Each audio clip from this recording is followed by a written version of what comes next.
Chicken pasta করার জন্য আমি এখানে চিকেন পাস্তা করবো বলে মাংসগুলো ছোট ছোট কিনে নিয়ে এসে টুকরো টুকরো করে নিয়েছি। এখন ছোট টুকরো হলে পাস্তাটা ভালো হয়। তা প্রথমে আমি দেখো নুন দিয়ে দিচ্ছি, আর একটু পাতিলেবুর রস, কাশ্মীরি লঙ্কা, কাঁচা লঙ্কা, রসুন, পেঁয়াজ এটা পেস্ট করে নিয়েছি। নিয়ে এইখানে আমি 2 চামচের মতন দিচ্ছি। পকোড়াগুলো বেশ লাল লাল হবে, দেখতে ভালো হবে। অল্প একটু আদা দিয়ে দিই। 8 ঘন্টার মতন এটা মাখিয়ে রেখে দেবো। ওটা দেখে একটু হাড় নেই, কিন্তু যেহেতু পাস্তা করব তাই এখানে হাড় ছাড়াই মাংসটা লাগে।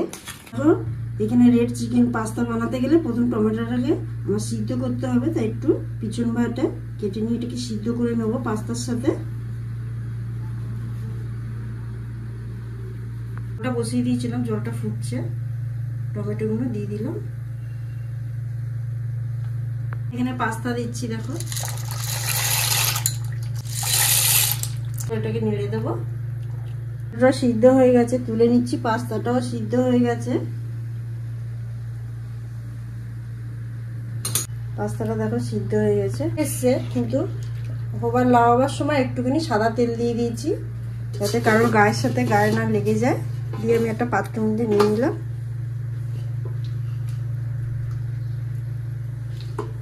মাংসটা দেখো ওর উপর একটু কর্নফ্লাওয়ার দিয়ে দিচ্ছি, তেলে ছোট ছোট এগুলোকে দিয়ে দিচ্ছি।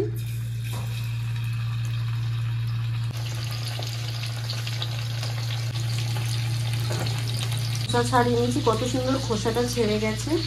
এবার আমি কেটে নিচ্ছি। পিসটা অনেকেই পছন্দ করে না, পিসটাকে এইভাবে ফেলে দিতে পারবে। বেশি কড়া করে ভাজবো না, হালকাই ভেজে নেবো।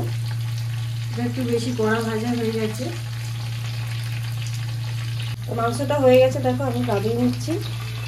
সাদা তেল প্রথম ব্যবহার করছি। দেবো কাঁচা পেঁয়াজ ছোটো ছোটো করা, চামচ আদা দিয়ে দিলাম, রসুন দিয়ে দিলাম, ঢেলে দিলাম। অনুযায়ী নুনটা দিয়ে দিলাম, গুঁড়ো দিয়ে দিলাম, অল্প একটু চিলি ফ্লেক্স দিয়ে দিচ্ছি। এখানে ঢেলে দিলাম। মাংসটা দিয়ে ভালো করে নাড়াচাড়া করে নেব। এই সসটা আমি ব্যবহার করলাম, দেখাতে পারলাম না, আমি দিয়ে দিয়েছি। চারিদিকে দেখো মশলাটা হয়ে গেছে, বোঝাই যাচ্ছে তেল বেরিয়ে গেছে।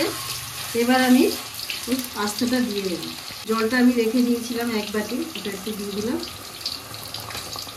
অরিগানো দিচ্ছি 2 চামচের মতন।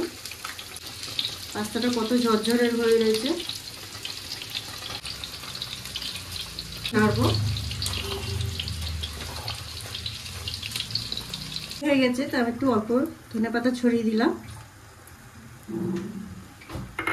আর এখানে বাটারটা দিয়ে দিলাম মাঝখানে। দিয়ে গ্যাসটা বন্ধ করে আমি পরিবেশন করে দেখাচ্ছি।